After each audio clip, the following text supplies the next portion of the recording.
ಸಿಕ್ಕಾಪಟ್ಟೆ ಹರಸ್ಮೆಂಟು. ನಮ್ಗೆ ನೀವು ಹೇಳಿದ್ರಲ್ಲ ಅವಾಗೆ ಟಾಯ್ಲೆಟ್ಗೆ ಹೋದ್ರೆ ನೋಡ್ತಾರಂತೆ ಅಂತ, ಟಾಯ್ಲೆಟ್ಗೆ ಹೋದ್ರೆ ಸೆಕ್ಯೂರಿಟಿ ಕಳ್ಸೋರು, ಟೈಮಿಂಗ್ಸು, ಟೋಕನ್ ಕೊಡೋರು. ಆಮೇಲೆ ನಾವೇನಾದ್ರೂ ಪ್ರಶ್ನೆ ಮಾಡಿದ್ರೆ ನಮ್ ಮಿಷಿನ್ ಹತ್ರ ಒಂದು ಫ್ಲಾಗ್ ಅಲ್ಲಿ ಬರೆದು ಅನ್ಡಿಸಿಪ್ಲೈನ್ ಪರ್ಸನ್ ಅಂತ ತಂದು ಹಾಕೋರು.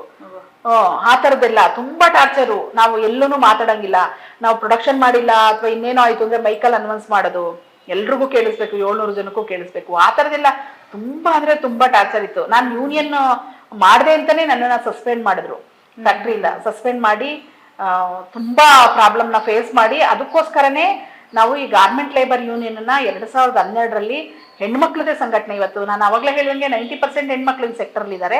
ಹಂಗಾಗಿ ನಾವು ವುಮೆನ್ ಲೆಡ್ ಯೂನಿಯನ್, ಹೆಣ್ಮಕ್ಳದೇ ಸಂಘಟನೆ. ಇದರಲ್ಲಿ ಮೇಜರ್ ಆಗಿ ಹೆಣ್ಮಕ್ಳೇ ಮೆಂಬರ್ಶಿಪ್ ಇದ್ದಾರೆ, ಮತ್ತೆ ಎಕ್ಸಿಕ್ಯೂಟಿವ್ನು ಹೆಣ್ಮಕ್ಳೇ ಇದ್ದಾರೆ. ಎಲ್ಲ ಡಿಸಿಷನ್ ಮಾಡದೆ ಹೆಣ್ಮಕ್ಳು. ಕ್ವಶನ್ ಮಾಡೋದ ಈಗ ಅದೇ ಸ್ವಲ್ಪ ಮಟ್ಟಿಗೆ ಯೂನಿಯನ್ ಅಲ್ಲಿ ಬಂದು ಹೋಗಿ ಅವೇರ್ನೆಸ್ ಇರೋರು ಕೇಳ್ತಾರೆ ಇವತ್ತು, ಇಲ್ಲ ಅಂದ್ರೆ ತುಂಬಾ ಎದುರುಕೊಳ್ತಾರೆ. ಕ್ವಶನ್ ಮಾಡಿದ್ರೆ ಕೆಲಸದಿಂದ ಕಳಿಸ್ಬಿಡ್ತಾರೆ ಅನ್ನೋ ಭಯ ಇದೆ ಅವ್ರಿಗೆ, ತುಂಬಾ ಭಯ ಇದೆ. ವರ್ಸ್ಟ್ ಎಕ್ಸ್ಪೀರಿಯನ್ಸ್ ಅಂದ್ರೆ ಎಲ್ಲಾರ ಮುಂದೆ ಅವಮಾನ ಮಾಡೋದು,